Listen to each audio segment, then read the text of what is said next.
I've been doing a little bit of research, looking into all this kind of stuff, and I just want to say, what is up and done? I love that you guys come out to this and let us interact with you guys. It's so much fun for us just to see, you know, a little bit about it.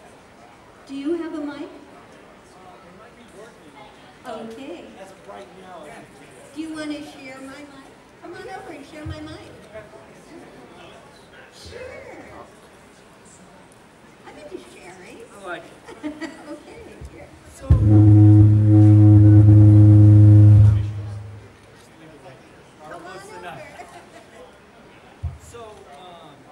I was kind of, you know, going to start generally, how did you've been in Hollywood for a long time, seeing how Hollywood has changed from when you started to now, like, I don't know, how much has it changed? I know it's changed a lot, but in particular that, like, gave you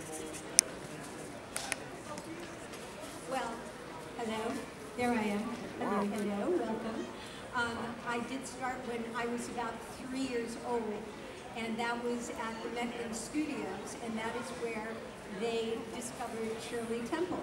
So at that time, you know, every mom thought that their daughter was going to be the new star with the curly hair. And so I took singing and dancing lessons, and then one of the first roles I had was in the great big epic 10 Commandments. So you've asked, how has Hollywood changed? Well, now you see any little 3-year-old can become a social media sensation. I've seen them on Big Little Shots. And so, but they all still have to have training if they are really going to make it big. And in some ways, they make it bigger earlier because they have such a wide audience of millions and millions of people. So I think that is the primary change, is how a little kid gets started, even how big kids get started. Can I add something? Oh, I would love it. You know, on the other hand, with the internet, yeah, it's just gone crazy. But when these guys' shows were on the air, there were only 3 channels. So at least 1/3 of the country was watching one of these shows, and that's why they're so well remembered. Because now the audiences are so diluted because there are so many channels. I don't think you'll ever have a time when so many people, when such a large audience was focused on these shows. And I'm not sure about Family Affair, but Lassie was syndicated in 120 countries besides the US. So yeah, really, that's, the whole world was watching. That's a really good point. That's an excellent point. And we were in China. By the way, this is Laurie Jacobson, who is a fabulous Hollywood historian and has written wonderful books about dishing Hollywood and Hollywood Haunted. She's also the beautiful wife of John. So that's why Laurie knows so much really about the history, and that is such an excellent point, that it was indeed, everybody was watching. We only had, as you say, 3 channels instead of 999. And people had to watch the shows when they were on, because you couldn't take them, you know, and you had to wait till the reruns, which might be a year later or something. So everybody, when the show was on, people made sure they were home and sat down in front of one TV in the house. Yeah. Not a TV in every room or on your phone. Different. Big difference. Exactly. Well, yeah, that was usually the father. He goes, we're going to watch this. And, well, I don't know. In your family, in my case, my mom said, we're watching Lassie. And that was, you know, very, bringing the family together. This was one activity that all the family did. And that was always such a good feeling. The popcorn and everybody on the couch. And that has, again, changed so much. Now everybody is watching their own thing in different rooms, or maybe even in the same room with earbuds. Yesterday, because my husband was watching the news, and I, as old as I am, I have a 27-year-old son who lives in the basement with his 27-year-old girlfriend, and she was up in the kitchen, and she hates the news, and she has.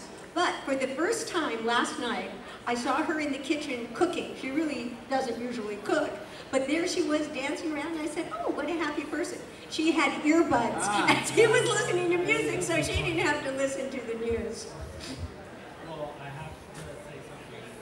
John, when I found out I got to interview you, or I was going to be able to interview you, my dad was so upset. Because my dad's a huge fan of the show, and it's all the childhood memories he has of the show. I wanted to know how it feels to be a part of something like that. And you guys were kind of tying on that it's such a big thing in people's lives of, oh, my dad's like, I remember watching this with my dad. Oh, sure. You know, I mean, the thing is, you know, the shows that we did were wholesome family shows. You learned something from the show. And nobody's ever come up to me and said, oh, gee, we hated the family. And nobody's come up to Kathy and said, oh, we hated the family. Because that just wasn't part of it. So, you know, people come up all the time, and especially because Lassie took place on a farm somewhere in America, people could identify with that. And so many kids, well, adults now, have come up to me and said, you know, I grew up in the Bronx, and I never, you know, even saw a tree, much less cows and horses and whatever. And so they would escape by watching Lassie. And it would take them out of the city, or, you know, just give them a different perspective. And so it was all positive. And I think for all of us that did shows at that time, it was all positive. And so, yeah, you get that back from people. And that's a really good thing. And that was the same with Family Affair, because it was a different kind of escape. And I've had many people come up to me and they said, oh, you know, I was a latchkey kid, and nobody was there when I came home, and I would turn on Family Affair, and that was my family. So one, it was an escape into total acceptance and love. And then the second thing, I mean, how many people live in a penthouse apartment in New York? Yeah. But you know, besides Trump. Not only that, a single parent. Right, yeah. I mean, and a single father with kids. None of them. You know, normally it's the mom with the kids. Yeah. So this is the father, you know, yeah. He had Mr. French. Wouldn't we all like to have a Mr. French to cook and clean and be nice? What else I looked in, John, you actually were on the Mr. Ed show. So what I wanted to ask, I thought it'd be interesting, how was it working with a horse and a dog? Which one did you like better? Well, I mean, you have more time with Lassie, I get it. you know, Mr. Ed topped, right? Yeah. Well, he really didn't, and we really understood what Lassie was saying. Breaking Lassie news. was barking, so that was, I thought that was real. that was the big difference. But no, you know, it was great. I went from I did the Mr. Ed after Lassie, so I went from the smartest dog to the smartest horse, and he was really great. But yeah, I'm partial to the dog. Well, yeah, I was going to ask, you know, you will probably own the dog for the rest of your life after. Oh yeah, that's great. Yeah. So, Laurie, I did want to ask, in all of the Hollywood like scandals and all the stuff you've done, I really wanted to ask, what was your favorite one that you researched? Scandal? Yeah.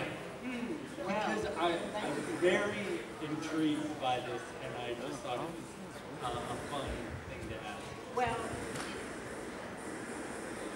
it's hard to pick a favorite scandal or murder.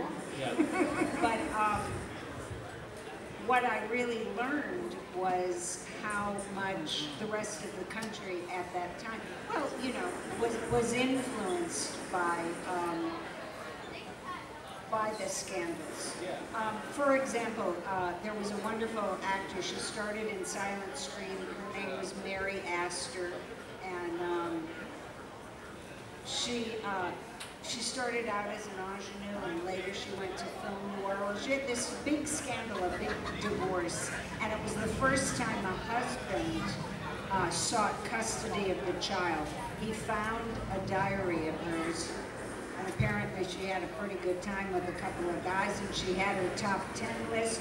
And it was like Nixon and Watergate. They were printing the pages from her diary with the names deleted, and all the men in Hollywood were afraid they'd be not on the list or at the bottom of the list. You know, and 10 years earlier, a scandal like that would have ruined a woman. But they had just had the Depression, and people had lost everything, and pretty much sex was all they had left. And just people didn't really blame her. And then it came out that her husband was cheating on her as well. So they just said, you know, the heck with it. When, you know, 10 years earlier, another actress was involved in a sex scandal like that, where her former trustworthy secretary told all, and it destroyed her. So the times change, the fans become more forgiving, more understanding, the more sophisticated they got, you know. And television was so new. Movies were one thing, but when these people started coming into the living room, that was a whole other thing. You know, John, his first year on the show, this kid saw him walking down the street, ran over and hit him and said, "You're not supposed to be here." Like, it just freaked him out. You're on that little screen I see. And, you know, it was a couple of years before they got sophisticated enough to go, oh, these are actors portraying parts. And that was something I wanted to ask is being pioneers in, you know, child acting, it was different being, you know, so young and coming up in Hollywood and kind of being the first, you know, like child actors on a huge show like that. Yeah, and Family Affair itself had a lot of firsts. It was one of the very first shows in color. And that's where they have the kaleidoscope and the wonderful music was to remind people that, oh, by the way, this is in color, if they hadn't actually seen that. So it was one of the first shows in color. It was one of the first that had a movie star coming into the small screen. The producer of the show, Don Pedersen, had done that with My Three Sons. And so then he repeated it with Brian Keith, bringing a star into a television show.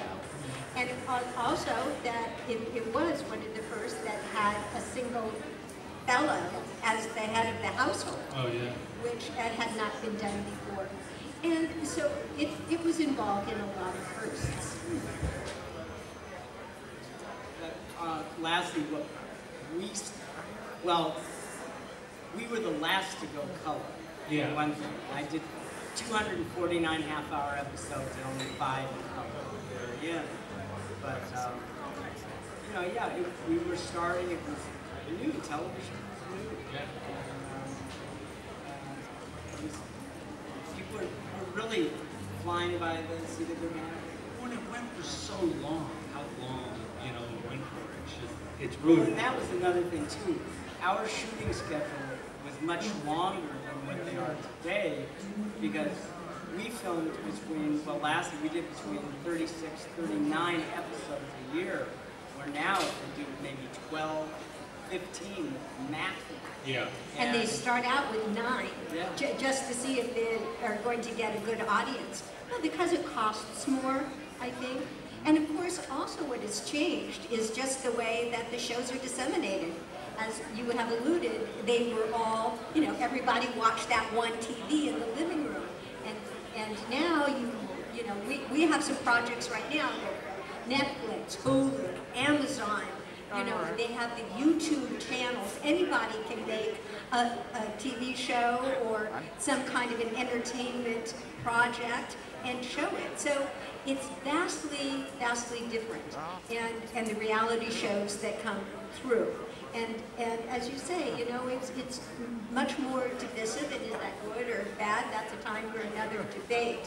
But again, I think that this is why our shows have endured and why John's shirt is in the Smithsonian and Mrs. Beasley is in another room, because they're icons. Because so many people not only watch them, but love them.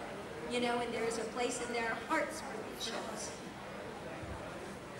I had another question. It's kind of way different than this, but you did stand-up, correct? Oh, yeah.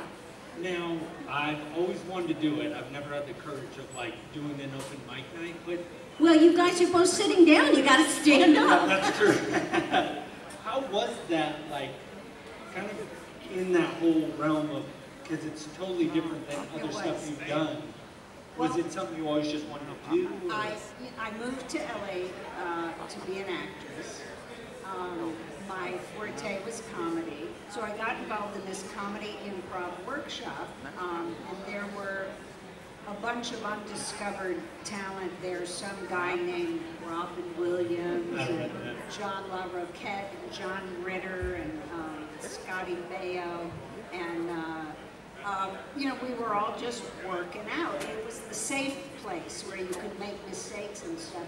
And even once Robin got work, he still came to class every week because that's where he could make mistakes and try new stuff.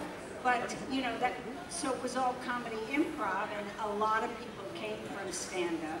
So I thought, well, maybe I'll try that. But clearly that was another whole career to embark on, and that was a lot of, you know, sitting in the back of smoky clubs, hoping that at 1:45 they'd throw you up on stage and give you 10 minutes, you know, so I was having enough trouble. I didn't need another career to fail at. Yeah, it seems very hard. I mean, because you're just kind of at everybody's will, hoping that they're going to get these jobs. It was, you know, it was fun, and I enjoyed talking to people, but I wasn't as comfortable, you know, then as I am now. So. Would you ever give it another crack? Yeah, maybe. Yeah, that'd be cool. I've always been fascinated by it. It was a great time. Nice. But you just made a funny statement. You just said, you know, everybody wants to get up and try, or something close to that. And when Kathy and I would go out for a party, there would be, we call them cattle calls. There could be 100, 200 kids. Well, now when they do an audition, there's 10,000. And it's not just in Hollywood, it's all over the country. So, you know, it's a whole nother, when we talk about the difference how the business is, that's a big difference. Yes. And back in our day, you had to be in Hollywood. You know, they didn't go, well, they did, but not to the extent that they do today, where they go out across the country and have, literally in one town, they'll have, you know, 10,000 kids. And then they go around the country. So, yeah, things have really changed. But, yeah, everybody would like to.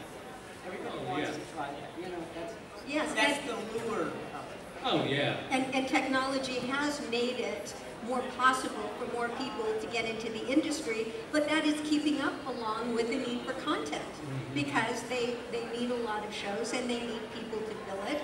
And living, we all live in Northern California, and I will be moving back to my home Los Angeles, but I've been up here for 36 years. So, you know, I actually know Highway 5 very well. I've been down there many times. But now we have self-tapes, and casting directors are going over to it. It saves people time, money, parking, traffic. So if you have an interview, I grab my 27-year-old, Megan is better than Reed, and she'll, you know, photograph me, like, you know, we put it down on the it's called, I forget the name, WeTransfer, right on the phone, so we do it on the video, put retransfer, hit share, and it's like done. And it's so much easier, but it's something new, and everything keeps changing.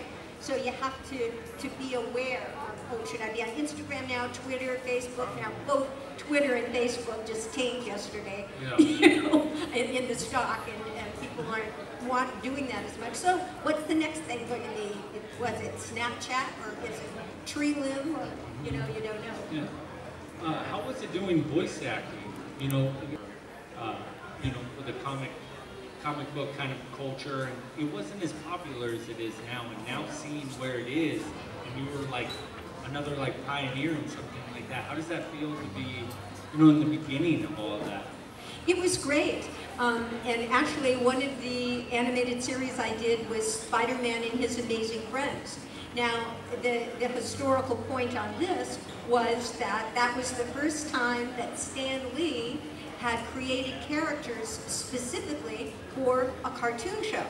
Because before, his characters were taken from the comic books. So he created character Flash or Green Hornet or whomever he created for the comics, and then go over to the show. But this one, I was very proud to be a part of Marvel Universe history and Stan Lee history, that he created Firestar for Spider-Man and His Amazing Friends. Also, X-Man was also a part of that.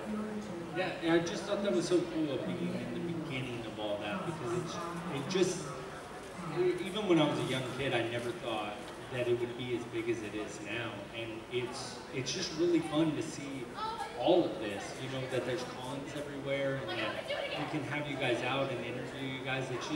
It's crazy to see it grow.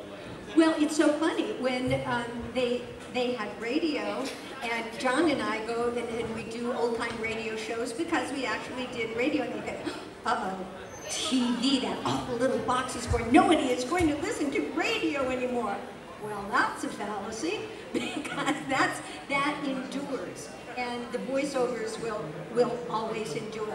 It's gotten, I think, you know, so big, and the TV cartoon series and the voiceover actors coming to comics, because again, it's in so many transportable devices. You have everything at your fingertips now. I mean, from shows to, you know, to radio to everything. I mean, anything you want, you can have. You know, it's anything.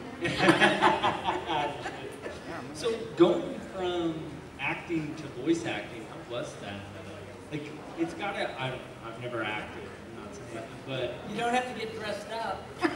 Yeah. I do lots of things in my jammies.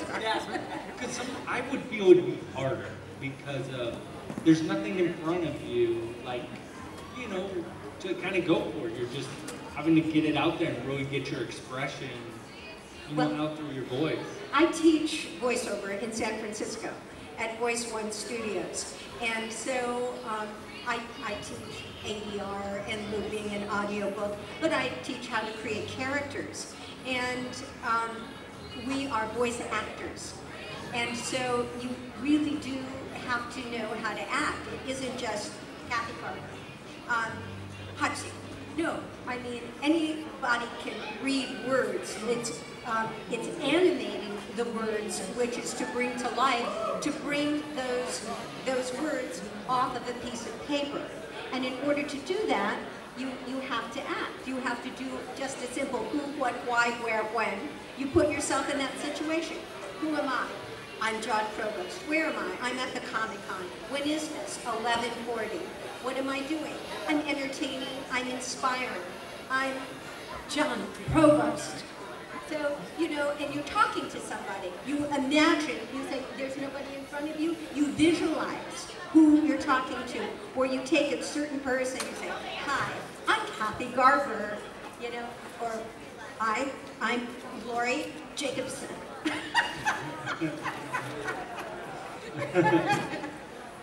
It's funny you said it, is I got to interview another voice actor, and he said that he pulled stuff, other voices from his life. So like, he would pull from his grandpa, that he remembered how he talked, or, you know, how his mother would yell at him.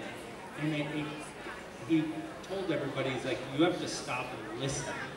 And that's where he would pull his voices from, and I never thought of that. But it really kind of opened up my eyes of being like, really got to embrace everything that's around you, and hopefully you can pull from that. And that's what I kind of hope with the interviews for everybody else, is they can pull stuff from your guys' past and, you know, help with themselves if they're inspiring to want to, you know, be a writer or be an actor or actress, or voice actor or voice actress. Woody Allen used to sit in Central Park, and he would watch everybody walk by. And that is one of the ways that he created characters. So if one was walking like this, then he'd imitate them. But one was walking like this, he'd imitate that. So you do see people and you tuck them away, and this is my last thing I'm going to say. And even if you're sourcing a character and you do a bad impersonation, like for Katharine Hepburn, oh, I so love Spencer Tracy. Well, that's awful of Katharine Hepburn. That's not a very good thing. But what is that is, oh, it gives me an idea about how to play an old lady. So, you know, those, as you said, those observations of everything around you really does. We still got a long time. I was going to open it. Yeah. Wait. You know, for one question. Did anybody have any questions? All right, then I'll just keep going. What time is it? Oh, we still have 10 minutes. Oh. So we're good. We still got a little bit of time. I just didn't know if anybody had any questions. Or I did want to ask you, writing a book, now how much do you have to put in writing a book? I've never wrote a book, but I've always been kind of intrigued of, it's got to be this overwhelming type of thing, have put in so much of yourself and just getting it out there, pulling information and making sure it's right. I want to know if you can kind of take me through that process. I'm just going to say one thing. You don't want to bug her when she's really involved in it. I was going to ask if it's hard. Don't even go in the room. Yeah, you know. You know, for my first book, actually I didn't know I was writing a book. I was in acting class. I had just moved to LA. It was 1974. I'm driving with a friend from acting class to a movie, and he points to a hotel, and he said, Janis Joplin died there. And it was only 4 years prior. So then every time I drove past that place, I thought, this is crazy. I was in St. Louis when that happened, and now I'm here, and this is the spot. And I just became fascinated. So one day I pulled over, I went in. This was before it was popular to have a celebrity die at your establishment. So they denied it at the front desk, but they let me walk around. And some guy came out of his apartment and said, can I help you? And I told him why I was looking around. And he said, well, I lived here then, and I helped break down the door to her room because it was bolted from the inside, and I'll take you over there and I'll tell you everything that I saw that night. So then I go back to some cocktail party. I share this with my friends. They're like, what? Tell me everything. And you just kind of keep those stories. And so then I gathered a collection. I was so fascinated about who came before me in Hollywood. You go to Schwab's drugstore that isn't there anymore, but it was sort of like before the internet. It was where you went to network with people and find out about jobs and hear about a movie filming. And we still carried on that tradition years later. So to go there and have some career waitress, because back in the day people kept their jobs for 30 years. And she'd say, you're sitting in Charlie Chaplin's favorite food. What? And then she'd say, I know this because he came in here every Wednesday, and this is what he did. And so I just became a collector of stories until finally somebody said this should be a book. And then you sit down with a white piece of paper and think, oh man, where do I start? That's the hard part. That's the part where you're in a room by yourself for long periods of time, eating a lot and wondering where to begin. But eventually, I found my way. I love telling stories. I just had to find an entertaining way to tell the information I gathered. And eventually, you get your stride, and it's not so hard. Because that's what I was going to ask. After the first one, did it feel a little bit easier because you had started one and finished one? Oh yeah. Because that's what I feel would be the hardest, is the start. Well, I think the start you can kind of get it going, but the finish, do you end it all? You can't sit down and say, I'm going to write a book, because it's just so overwhelming and daunting. You just have to write the page, and then hopefully that will lead to another page. or, you know, my books were chapters. I don't write fiction where I have to carry a story all the way through 200 pages.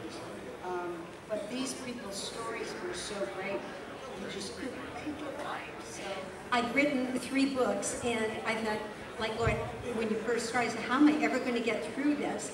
And then it became like, oh, well, this is just like writing a theme in my class, in my college class. That I had to do that and to do that. And so, and I said, I finished those. So I said, go on, keep doing it, keep doing it. And plus, I had a deadline. I was working on a book for like 6 years. And then my agent got me a two book deal. It says, okay, now that one has to be done by September 9th. What? And so when you have to get something done, it's a great impetus to keep at it and keep doing the next page. I couldn't imagine having a deadline. That'd seem really hard. We still got 5 minutes before 5 minutes. So I wanted to ask Kathy and John, what was the funniest behind the scenes moment of taping the show?